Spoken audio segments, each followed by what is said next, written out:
이번 시간은 수익에 대해서 공부해 보도록 할게요. 우리 전산회계 2급에서 수익은 실현주의, 즉 인도 시점에 수익을 인식한다고 했어요. 근데 전산회계 1급에서는 다양한 수익 인식 기준을 배울 겁니다.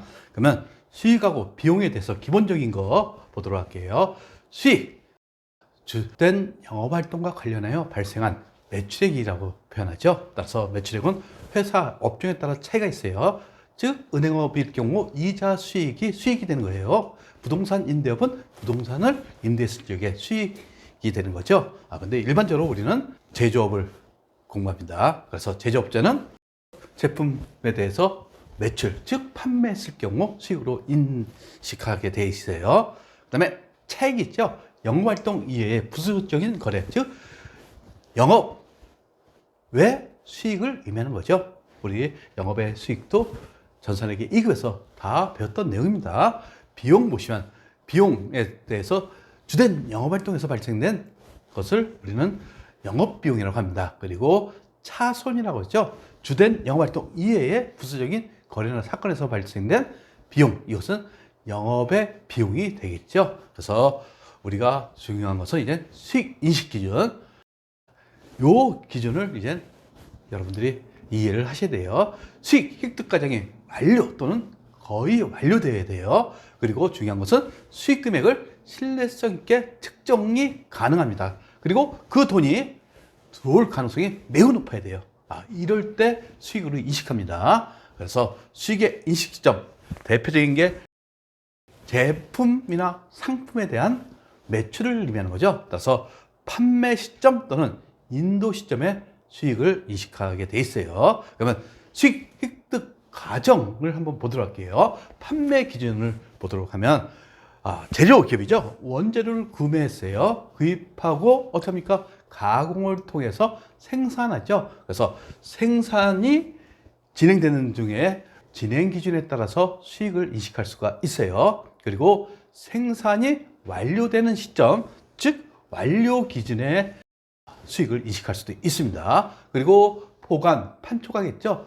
그리고 판매했을 경우 판매 기준에 따라서 수익을 인식합니다. 우리가 일반적으로 상품이나 제품을 판매했을 때 이때 수익으로 인식합니다. 그리고 외상으로 팔았을 경우 채권을 보유하겠죠. 채권을 보유한 상태에서 나중에 마지막에 대금 회수가 됩니다. 그래서 회수 기준에 따라서도 수익을 인식할 사항이 있습니다. 그래서 진행 기준, 완성 기준, 판매 기준, 회수 기준, 그 중에서 판매 기준이 제품이나 상품 매출의 수익 인식 기준이 되는 거예요. 근데 예외적으로 진행 기준이 있습니다. 요것에 대해서 이제 좀 이따 공부할 겁니다.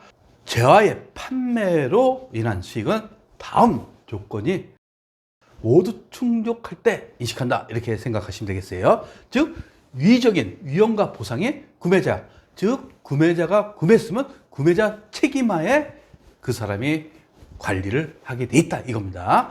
그리고 통상적으로 행사하는 정도의 관리나 효과적인 통제를 할 수 없다, 이것은 판매자 입장입니다. 만약 판매자가 계속 관리하고 통제를 하고 있어요. 이때는 리스라고 하죠. 리스는 판매가 아닙니다. 따라서 판매자는 관리나 효과적인 통제를 할 수 없어야 됩니다. 그리고 수익 금액을 신뢰성 있게 측정하고 경제적 효익의 유익 가능성이 매우 높아야 된다. 이게 이제 판매일 경우 우리 수익 인식 기준이에요. 근데 이제 하나가 더 들어갑니다. 보시면 발생할 원가를 신뢰성 있게 측정해야 됩니다. 즉 원가가 얼마인지 알아야 된다 이거예요. 그래야지 수익이 있고 그 밑에 원가가 있어야 되는데 원가 금액을 몰라요. 그러면 수익을 인식하지 말란 얘기입니다. 만약 신뢰성 있게 측정할 수 없을 경우 어떻습니까? 돈을 받았어요. 선수금으로 회계 처리하라, 이렇게 기준이 돼 있다는 거. 그러면 수익 인식 기준 구체적 사례를 보시면 진행 기준 갖고 생산 기준이라고 그랬죠. 건물을 짓는다고 가정합시다. 그런데 건물 공사비가 100억으로 해갖고 2년간 공사하기로 돼 있어요. 근데 1차 년도 진행률이 40%가 완료됐어요. 그러면 1차 년도에 수익을 얼마 인식해야 되겠어요? 40억을 수익으로 인식해야겠죠. 왜? 40%가 진행됐으니까. 그리고 2차 년도는 나머지 60%가 완료됐겠죠. 그럼 100억 중에서 나머지 60억에 대해서 수익을 인식하는 게 이게 진행 기준 또는 생산 기준이라고 합니다. 그래서 보통 작업 진행률, 그래서 원가 투입 비율, 이 건물을 지을 적에 투입되는 원가가 있겠죠. 원가가 만약 50억이다. 그러면 첫째 연도에 20억 투입했어요. 그러면 진행률이 40% 된다. 이 얘기입니다. 그래서 원가 투입 비율에 따라서 기간별로 수익 인식하게 되겠다는 거. 예를 들어서 용역의 제공, 건설형 공사, 즉 예약 매출이라고 그래요. 그래서 아파트 분양을 생각해 보세요. 내 동호수가 101동 2302호가 돼 있어요. 그러면서 몇 년간 공사합니까? 보통 아파트 2년간 공사죠. 그래서 아파트 분양이 대표적인 건설형 공사 중에서 예약 매출에 해당되는 겁니다. 용역의 제공의 대표적인 게 소프트웨어 개발이 있습니다. 개발하면서 10억을 줬어요. 근데 1년이 걸린다고 생각하시면 돼요. 그러면 진행률에 따라서 수익으로 인식하게 돼 있다는 거. 그래서 용역 제공은 소프트웨어 개발을 생각하시면 되겠어요. 어느 정도 기간이 소요되는 것을 우리 진행 기준에 따라서 수익으로 인식한다고 보시면 되겠죠. 그리고 판매 기준이 있어요. 재화를 인도하는 시점에 수익을 인식한다는 거. 예외적인 거, 상품권 판매하는 경우 있죠. 상품권 판매했다고 해서 우리가 수익을 인식하시면 안 됩니다. 상품권 판매 시 선수금으로 회계 처리하고 재화 교환 시 결국 상품권하고 교환하겠죠. 이때 수익으로 인식한다는 거. 그 다음에 재화나 용역의 교환이 있어요. 즉 동종재화, 같은 재화, 즉 휘발유가 있고 A 회사에 휘발유가 있고 B 회사에 휘발유가 있어요. 이것을 동종재화라고 보시면 되겠어요. 대표적인 게 정유회사죠. 서로 간에 빌려줬다가 나중에 같은 재화로 돌려받을 경우 이것은 수익으로 인식하지 않습니다. 따라서 동종재화 간의 교환은 수익으로 인식하지 않는다. 이렇게 보시면 되겠어요. 근데 이종재화, 이것은 수익으로 인식한다. 즉 성격과 가치가 상이한 재화나 용역 간의 교환은 수익으로 인식한다. 이렇게 보시면 되겠어요.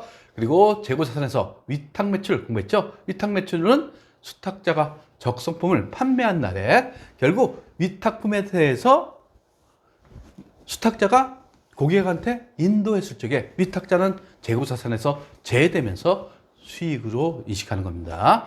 시용 판매도 배웠죠. 언제 매입자가 구입 의사 표시한 날에 수익을 인식한다는 거. 그리고 반품 조건부 판매도 배웠어요. 합리적 추정이 가능해요. 즉 반품률을 추정 가능하면 수익을 인식한다고 했어요. 근데 추정이 불능하면 구매자가 인수하겠다고 표시한 시점 또는 아니면 반품 기간이 종료 시점에 수익을 인식한다는 거. 이것도 재고 자산에서 배웠습니다. 그 다음에 할부 판매가 있죠. 할부 판매 장기나 단기 다 인도 시점에 수익을 인식하는 겁니다. 그리고 정기 간행물이 있어요. 즉 월간지, 잡지 이런 것을 얘기하는 거죠. 만약 구독기간이 2년이다 그러면 2년분을 선불로 냈어요. 이럴 경우 구독기간에 걸쳐 정액법으로 그 해당 연도치에 대해서 수익으로 인식하시면 되는 겁니다.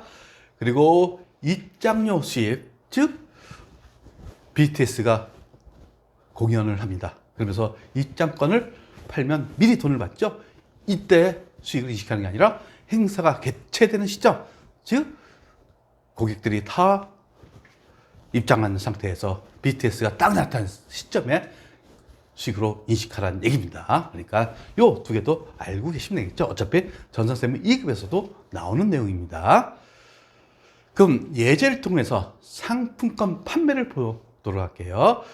제품을 교환할 수 있는 상품권 한 장당 10만 원, 10장을 일반인들에게 현금 판매하다. 그러면 선수금 처리하라고 그랬죠. 차변에 현금 들어오고 대변에 선수금 한 장당 10만 원이니까 10장이면 100만 원이 되는 겁니다. 근데 3월 10일 홍길동은 상품권 한 장하고 100대의 제품 13만 원이에요. 그러면서 교환하면서 책 얼마? 3만 원은 현금으로 회사가 받은 겁니다. 따라서 대변에 제품 매출이 되는 거죠. 그러면서 선수금 있던 것을 차변을 해서 없애면서 차변에 현금 3만 원 이렇게 회계 처리하시면 되는 겁니다. 그래서 상품권 판매는 중요한 것은 결국 상품권 판매 시에는 선수금으로 회계 처리했다가 상품권하고 재화를 교환 시에 수익으로 인식한다는 거 이렇게 여러분들이 아셔야 됩니다. 그리고 수익 인식 요약 일반적으로 판매 기준, 인도 기준이라고 보시면 돼요. 그리고 용역 매출, 예약 매출은 진행 기준에 따라서 수익을 인식합니다. 그리고 교환, 동종자산 간의 교환은 수익으로 인식하지 않아요. 이종자산 간의 교환은 판매 기준에 따라서 수익을 인식하시면 되는 겁니다.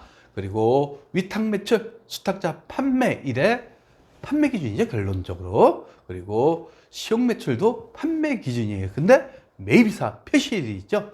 이때 수익으로 인식한다는 거. 반품 조건부 판매는 반품 가능성 추정이 가능할 적에 수익을 인식하는 겁니다. 그리고 7번째, 활부 판매는 인도 시점에 장기나 단기에 다 인도 시점에 수익으로 인식한다는 것을 알고 계시면 되겠습니다.